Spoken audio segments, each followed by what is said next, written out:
Dans une semaine, Monsieur le Président, on soulignera la nuit des sans-abri. C'est une occasion, normalement, pour mesurer le chemin parcouru pour sortir des milliers de Québécois de l'itinérance. Malheureusement, cette fois, c'est le recul qu'il faudra mesurer. À Valleyfield, par exemple, le centre de dépannage communautaire va fermer ses portes. Pourquoi? Parce que le gouvernement libéral a signé avec le fédéral une entente qui a détourné les fonds nécessaires à sa survie. À Granby, l'entente a réduit du tiers le nombre de lits disponibles pour les sans-abri au Gîte-le-Passant. À Montréal, le groupe d'intervention par les pairs... Monsieur le député de Rosemont, vous connaissez l'expression détournée. Je vous demanderai de la retirer. La retirer? Alors, cette entente a fait en sorte que le financement a disparu et ça va fermer. À Granby, 10 lits de moins. À Montréal, pour les jeunes itinérants, des mises à pied à l'auberge Madeleine, aux œuvres Saint-Jacques. La liste est longue. La ministre responsable reconnaît-elle l'ampleur des dommages qu'elle a causés en signant avec le gouvernement Harper cette entente inacceptable? Que va-t-elle faire pour rétablir ces sommes? Madame la ministre déléguée à la réadaptation. Merci, Monsieur le Président. Tout d'abord, nous aurons certainement l'occasion de nous rencontrer à la Nuit des sans-abri, le député de Rosemont et moi, et je veux simplement lui rappeler que le plan d'action que nous avons déposé est en droite ligne avec la politique qu'ils avaient déposée à l'époque où ils étaient au gouvernement.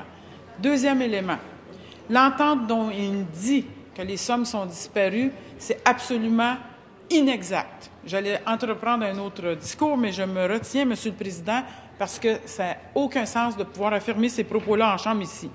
Non seulement les sommes ne sont pas disparues comme il le prétend, mais les sommes sont investies dans le cadre de la stratégie de partenariat de lutte à l'itinérance, et vous le savez très bien, pour de l'aide à la réintégration des personnes dans le système d'éducation, du soutien à l'emploi et l'aide à la transition au marché du travail, des mesures de soutien aux revenus et aussi des façons d'aider d'autres populations.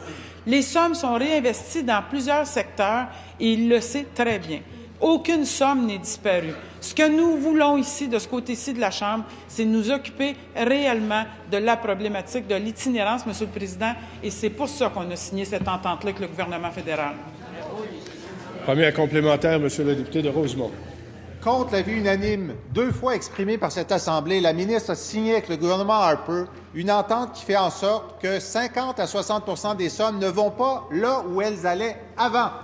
Niet-elle aujourd'hui qu'un projet sur 3 à Montréal a vu son budget coupé, des mises à pied, des services qui ne sont plus donnés parce qu'elle a refusé la demande de tous les intervenants et de cette Assemblée de signer une entente avec Harper pour nous obliger à mettre... Madame la ministre déléguée à la réadaptation. Monsieur le Président, en tant que parlementaire, moi, je commencerais déjà, même s'il n'aime pas le gouvernement qui est là actuellement au fédéral, par l'appeler le premier ministre. Ça commence par un code de déontologie de respecter les propos des autres. Alors, le premier ministre qui est là-bas, c'est pas avec lui que j'ai signé l'entente, c'est avec le gouvernement fédéral.